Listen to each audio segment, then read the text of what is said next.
The laughter inside that courtroom still echoes in my head, sharp, cruel, and cold. My daughter-in-law stood there, chin high, voice steady, calling my son a failure before a room full of strangers. "He's nothing without me," she said, smirking. "He's lived off my family's money since the day we married." That was the moment my heart clenched, not because of what she said, but because Daniel didn't lift his eyes to defend himself. He just sat there, shoulders hunched, hands trembling on the wooden table like a scolded child. I hadn't even stepped inside yet. I stood by the heavy courtroom doors, listening, my hand gripping my cane so tight my knuckles turned white. She wasn't always like that, but I'll get to that part. My name is Irene Hollis, and I'm 68 years old. I've been a widow for nearly 20 years now. My husband, Richard, was a respected attorney in Houston, the kind of man who believed in fairness, in keeping your word, and in standing up straight no matter who tried to knock you down. After he passed, I raised our 2 children alone, worked as a school principal until my knees gave out and my hair turned silver. I thought I had done enough to earn peace in my later years. But peace, that's a fragile thing when people mistake kindness for weakness. Before I take you further, tell me, where are you watching from tonight? Because I want you to imagine yourself right there with me, standing in that hallway, hearing your own child's dignity being shredded in front of the world. That morning, Daniel had called me, voice shaking. "Mom, please don't come. It's just a procedural hearing. I'll be fine." I told him I'd stay home. I lied. Something in his voice told me he was anything but fine. And when I arrived and heard what was happening through those doors, I knew I had made the right choice. Inside, Tara's family sat like they owned the place.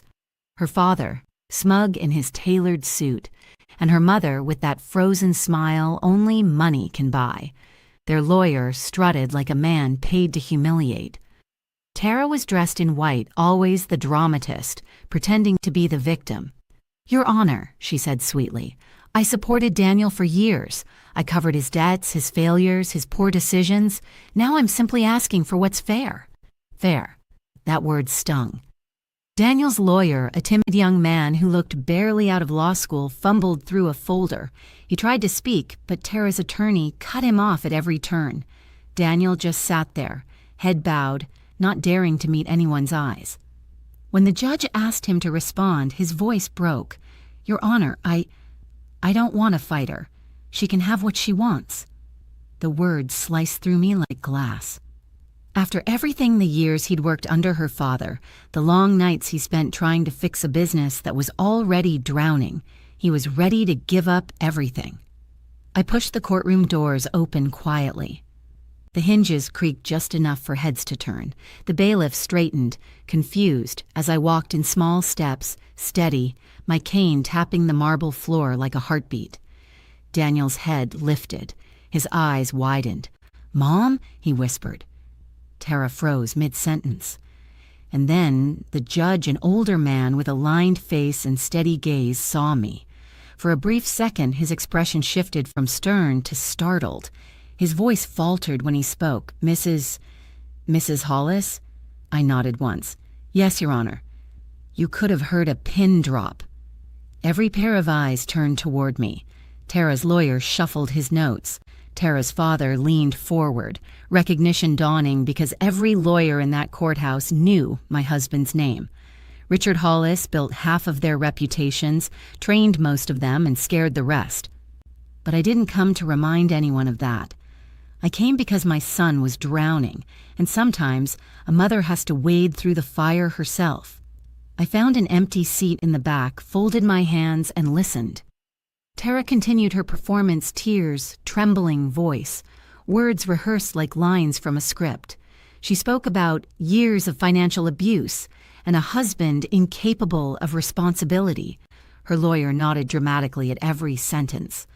I sat still, my face calm, my mind racing, because what none of them knew was that I'd spent the last 3 months quietly gathering records, documents, statements, and papers Daniel never knew existed. And every lie Tara uttered that morning only tightened the rope around her own story. The judge glanced my way again uneasily. He knew. He remembered the name Hollis not because of power, but because of justice. And in that moment, I saw something flicker in his eyes. Curiosity, maybe even fear.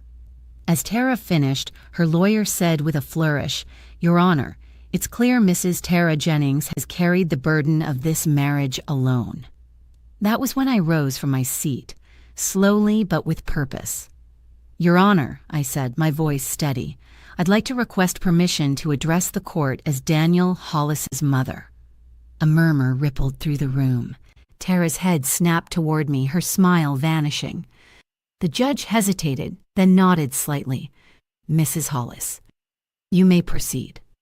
I took a deep breath. This wasn't just about Daniel anymore. It was about truth and a promise I made to my husband before he died.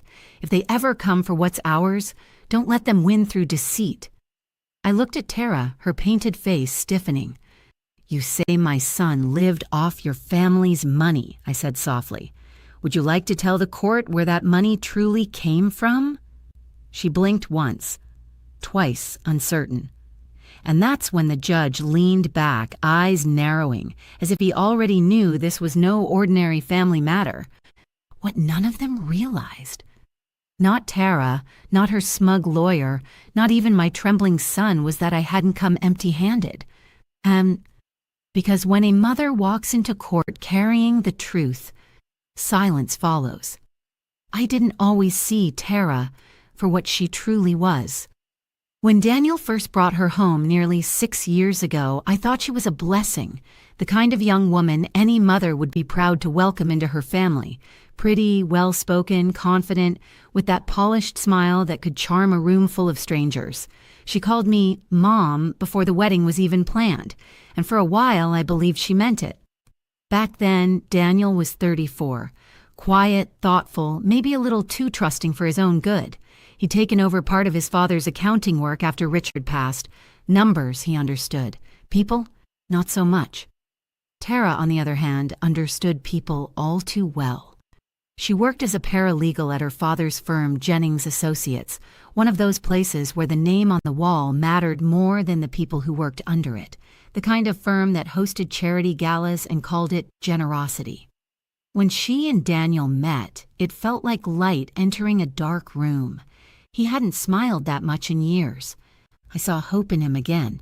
I remember thinking maybe God finally sent someone to love my boy the way he deserves. But even blessings have shadows. After their engagement, things began to change, small things at first. She insisted they move closer to her parents, so Daniel could network more. I offered them part of our old property, a smaller house I'd rented out for years, but she smiled and said, "It's too far from downtown, Irene." She'd stopped calling me Mom by then. Subtle, but I noticed. After the wedding, Daniel started showing up less often. When he did, he was distracted, glancing at his phone every few minutes. "Work's busy," he'd say.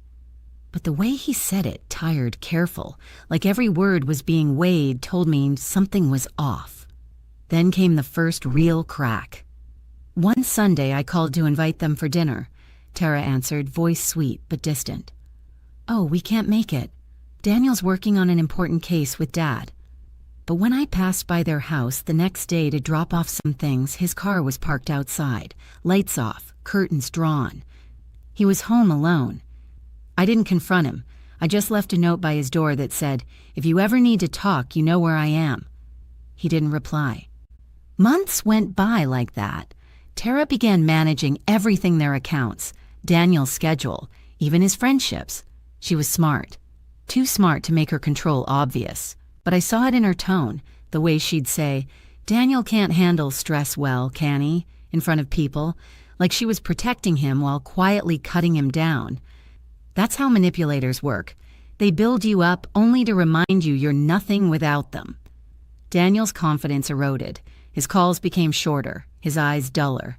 The same boy who once stood tall beside his father now avoided making decisions without his wife's approval. Then one afternoon, I dropped by unexpectedly. Tara was on the phone in the kitchen, her voice low and irritated. "I told you if he doesn't sign it, my father can't push the deal through." When she turned and saw me, she nearly dropped the phone. "Oh, Irene, you startled me. I was just talking to my client." Her client, right? I didn't ask questions then, but a seed of suspicion took root. A few weeks later, Daniel came over looking defeated. He sat on my porch swing, rubbing his temples. "Mom," he said quietly, "Tara wants me to join her father's company full time. Says it'll secure our future." I asked him if he wanted to. He didn't answer, just looked away and said, "It's better if I do." That was the beginning of his downfall. Her father, a slick businessman named Victor Jennings, put Daniel in charge of handling accounts for a new investment venture. Only months later, that same venture was accused of embezzlement. And who did Victor blame? Daniel. Who testified against him? His own wife. The betrayal broke him completely. By the time the legal storm settled, Daniel had lost his job, his reputation, and every ounce of self-worth. Tara moved back to her parents' house, saying she needed time to think. Within weeks, she filed for divorce, claiming financial abuse and emotional neglect. Daniel didn't fight back. He couldn't. He was too tired, too ashamed, too convinced that everything was somehow his fault. I tried to comfort him, but he pushed me away. "Mom, please, just let it go. I made my choices." I remember sitting at the kitchen table after he left, staring at the empty coffee cup he'd used lipstick smudged on the rim from Tara's last visit months before. A strange, final kind of silence filled the house. That night, I took out one of Richard's old briefcases, the one with the brass locks. Inside were years of files, deeds, and letters he'd written before his passing. Among them was a folder labeled Daniel's Trust. At first, I thought it was just sentimental, but as I read through the pages, my hands began to tremble. Richard had set up a legal trust in Daniel's name years ago, untouched, untied to any marital assets, protected by law, a safety net in case life ever turned cruel. And life had turned cruel, indeed. That was when I realized something. Tara and her family weren't just trying to win a divorce. They were trying to take what wasn't theirs, what belonged to my husband's legacy and my son's future. I closed that briefcase, locked it again, and whispered to the empty room, "Not this time. You won't destroy him, not like this." From that night on, I stopped feeling helpless. Because when you've spent decades raising a family alone, silence stops being a weakness. It becomes a weapon. And I was ready to use it. It all unraveled faster than anyone expected. Within 3 months of joining Tara's father's firm, Daniel was accused of financial misconduct. The newspapers didn't bother with details, they just printed his name in bold, alongside words like fraud, mismanagement, and betrayal of trust. For a man who'd once been known for honesty, that kind of headline cuts deep. When I read it, I dropped my cup of tea right there on the kitchen floor. The porcelain shattered, but I didn't even notice. I just stared at the paper, my son's face blurred under ink and lies. I drove to his apartment that same day. The curtains were drawn, and I could hear the faint hum of the refrigerator, the only sound in that quiet, heavy air. Daniel sat at the table, head down, surrounded by unopened mail and legal documents. His eyes were red, his beard grown, his shoulders sagging like the weight of the world was pressing down on him. He looked up when I entered, startled. "Mom, you shouldn't be here." "Then where should I be?" I asked softly. "While they tear you apart." He tried to smile, but it didn't reach his eyes. "They think I took money that went missing from the firm, but I didn't even touch those accounts." He exhaled shakily. "Tara testified that I handled all the finances, said I insisted on managing everything myself." "Did you?" He shook his head. "Her father told me to sign some reports. I didn't know they were already altered. Now the auditors say my signature means I approved everything." My heart broke right there. They'd set him up neatly, completely. I wanted to storm into that firm and tear their lies apart with my bare hands. But Daniel's next words stopped me cold. "Please, Mom," he said quietly, "don't get involved. I can't stand the thought of you being dragged into this." He still thought he could protect me. even now. That's when I realized he was too gentle for this world. Days turned into weeks. The firm pushed for criminal charges, but somehow the case settled privately. That's when Tara filed for divorce, claiming Daniel had become unstable and verbally abusive. She requested sole ownership of their home and demanded compensation for emotional distress. Every sentence she filed was another nail in the coffin of the man I raised. I sat in the back of the courtroom during the early hearings, quiet, unnoticed. I listened as she cried on cue, as her father nodded solemnly beside her, as her lawyer painted my son like some reckless child who'd ruined her life. And Daniel, he just stood there, hollow-eyed, accepting it all like he deserved it. One afternoon after court, I caught him sitting alone on a bench outside. The sun was setting behind the courthouse, painting everything gold except him. He was gray. He said, "Mom, I just want this over with. I'll give her whatever she wants." I asked, "Even your father's name?" He looked at me, tears welling up. If that's what it takes for her to leave me in peace. That broke something inside me. When I went home that night, I couldn't sleep. The house felt too big, too quiet. I kept walking from room to room, thinking about Richard, what he would have done. He'd always been methodical, never rushed, never loud. Truth doesn't need to shout, he used to tell me. It just needs to be prepared. That's when I unlocked the old cabinet in his study again. Inside were folders labeled meticulously in his handwriting, property deeds, trust documents, letters to old clients, and then, tucked between them, I found something I'd never noticed before, a notarized statement, signed by Richard and his law partner, confirming the creation of the Hollis Family Trust. The trust was airtight, legally protected from external claims, including marital property disputes. Daniel had no idea it even existed because Richard had planned to tell him only when he was ready to handle responsibility. Well, now he needed it. The next morning, I called one of Richard's oldest friends, a retired judge named Harold Bennett. He still lived in Houston. When I told him what was happening, there was a pause on the line, followed by a sigh. "Irene," he said, "I knew this day might come. Richard was cautious for a reason. Bring me the papers. I'll take a look." When I drove over, he reviewed every page, his eyes narrowing. "This trust is bulletproof," he said finally. "No court in Texas can touch it, and certainly not her family. Whoever's advising her doesn't know what they're walking into." He flipped through the divorce filings Tara's lawyer had submitted, shaking his head. "They're making their case look like Daniel lived off her money, but if this trust existed, it's clear she benefited from his inheritance all along." My chest tightened. "So what should I do?"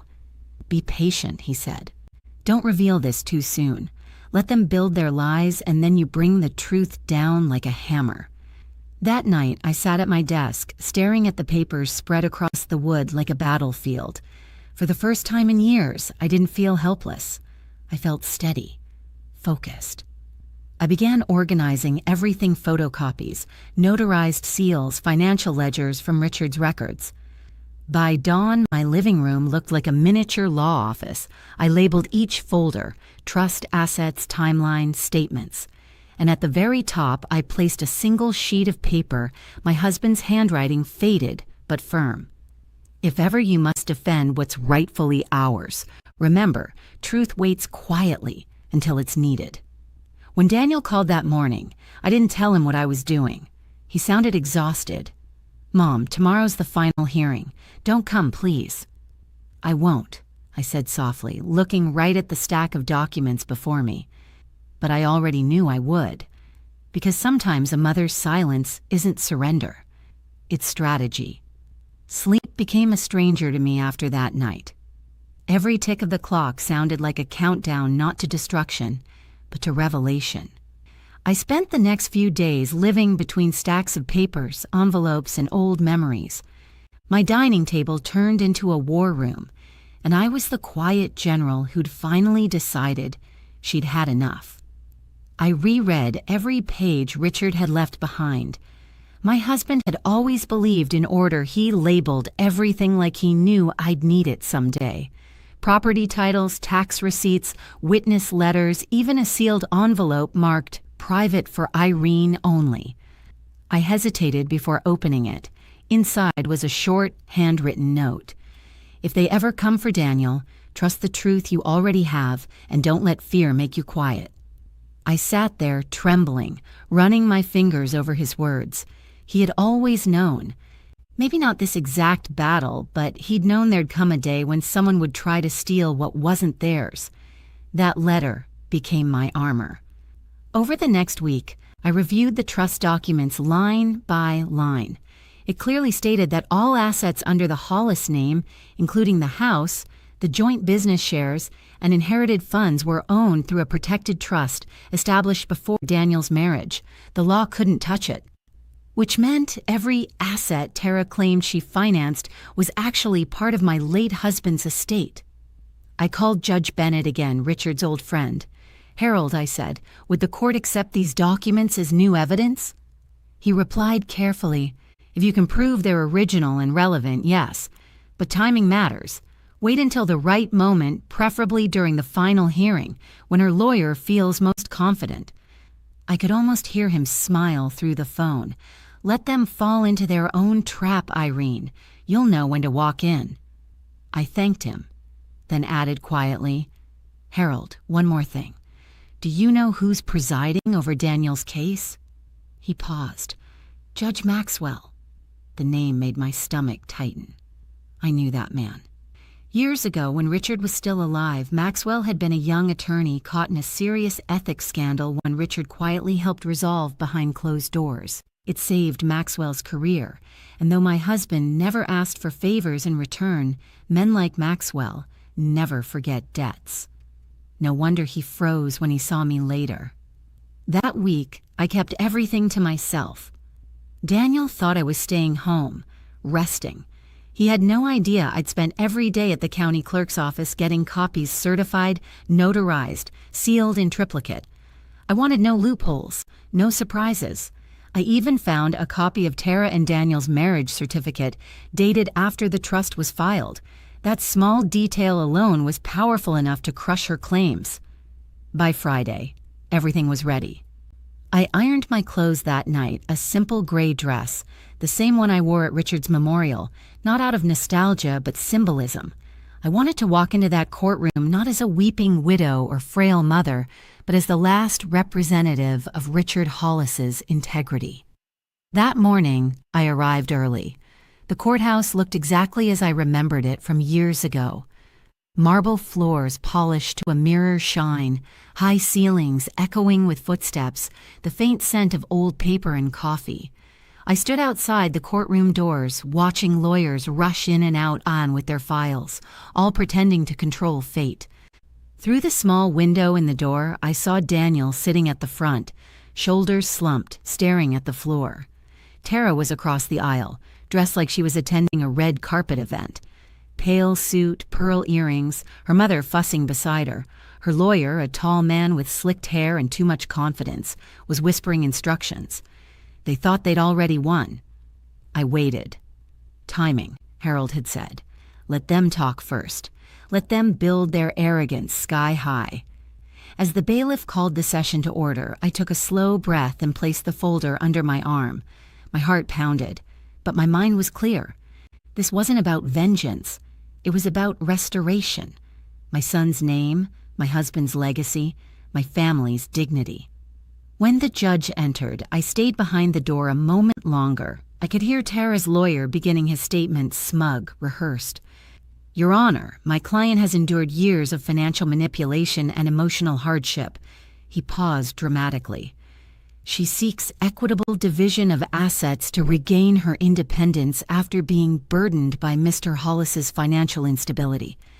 I closed my eyes and whispered, now. I pushed the door open. The room fell quiet as my cane tapped across the floor. The sound echoed deliberate, steady. The bailiff's eyes widened slightly, then he stepped aside. Daniel turned around, confusion written all over his face. Mom? Tara's confident smile faltered for the first time. The judge. Maxwell looked up from his papers, saw me, and froze mid-motion. His pen dropped onto the desk with a soft click. Mrs. Hollis?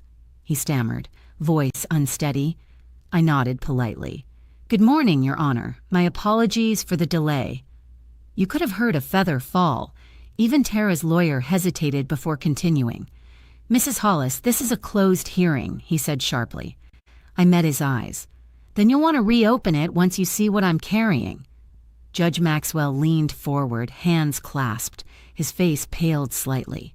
Bailiff, allow her to present her documents. I walked slowly toward the bench, my folder pressed firmly in my hands. Every step felt like years of silence breaking open. Daniel whispered, Mom, what are you doing? I didn't answer, I just placed the folder before the judge.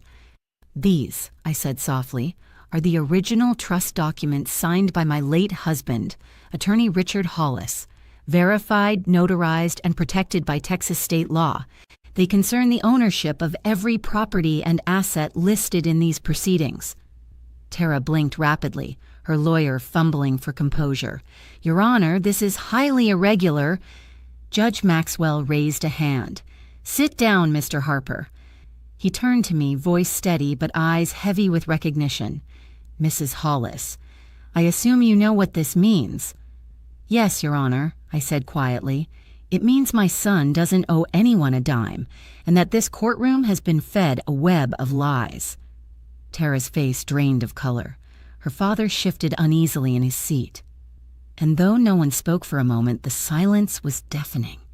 Because in that silence, truth had finally entered the room. The moment my words settled in the air, everything stopped. Even the fluorescent lights seemed to hum louder, like the room itself knew something had shifted. The judge stared at me, his pen motionless, his fingers twitching slightly as if torn between duty and disbelief. Mrs. Hollis, he said finally, his voice lower now.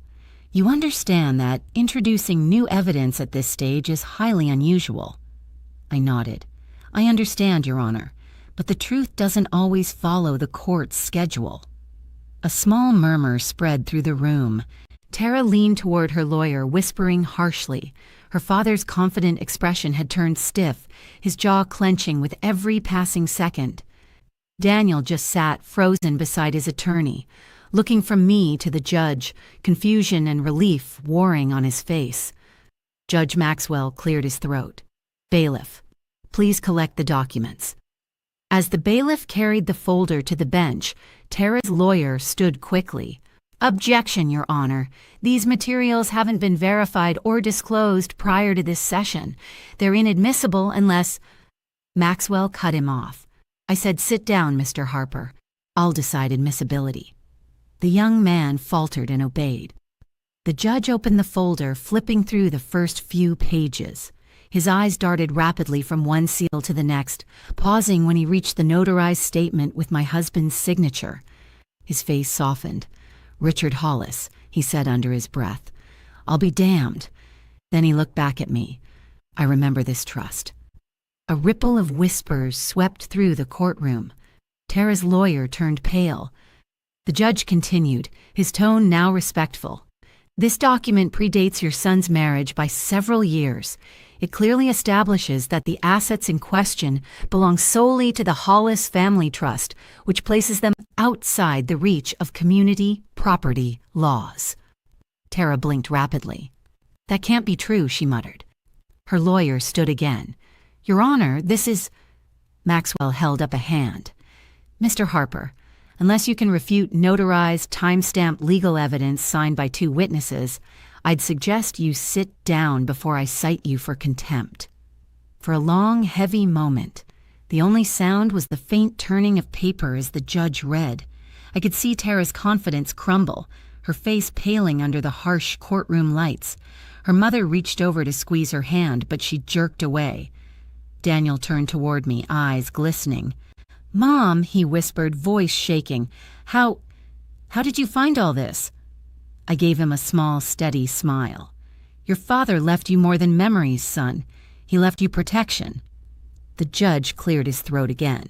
"Mrs. Hollis," he said, "these documents also include a schedule of disbursements. Am I correct in reading that the home Mrs. Jennings currently occupies was purchased entirely through this trust?" "Yes, Your Honor," I replied. "And the renovation funds she claimed to have paid from her own savings. Those came directly from a withdrawal authorized by my husband before his passing." Tara's lawyer fumbled with his notes, trying to regain footing. "Even if that's true," he said quickly, "my client contributed her labor, her emotional investment. Emotional investment doesn't entitle one to someone else's inheritance," I interrupted softly but firmly. The courtroom went silent again. Judge Maxwell looked down at his notes, then up at Tara. "Mrs. Jennings, would you like to respond?" She hesitated, her lips trembling. I wasn't aware of these documents," she said weakly. The judge's gaze hardened. "You testified under oath that all assets were marital property. Are you telling me you made that statement without verifying their origin?" I relied on my attorney's advice." Mr. Harper's face flushed deep red. "Your Honor, we were given incomplete information." "Or you didn't bother to check," Maxwell snapped. "And now you've dragged this court through weeks of false claims." He leaned back in his chair, eyes narrowing. "Mrs. Jennings, do you realize the severity of perjury?" Tara's lips parted, but no words came out. Her father shifted uncomfortably beside her. That's when I decided to deliver the final blow. "Your Honor," I said, "there's one more piece of evidence." I reached into my handbag and pulled out a small flash drive, placing it on the table in front of the bailiff. "These are voice recordings from Daniel's phone, saved automatically to his cloud. They include several conversations between Mr. Victor Jennings and my son. In them, you'll hear explicit instructions to sign documents that later led to Daniel's alleged mismanagement." Gasps filled the room.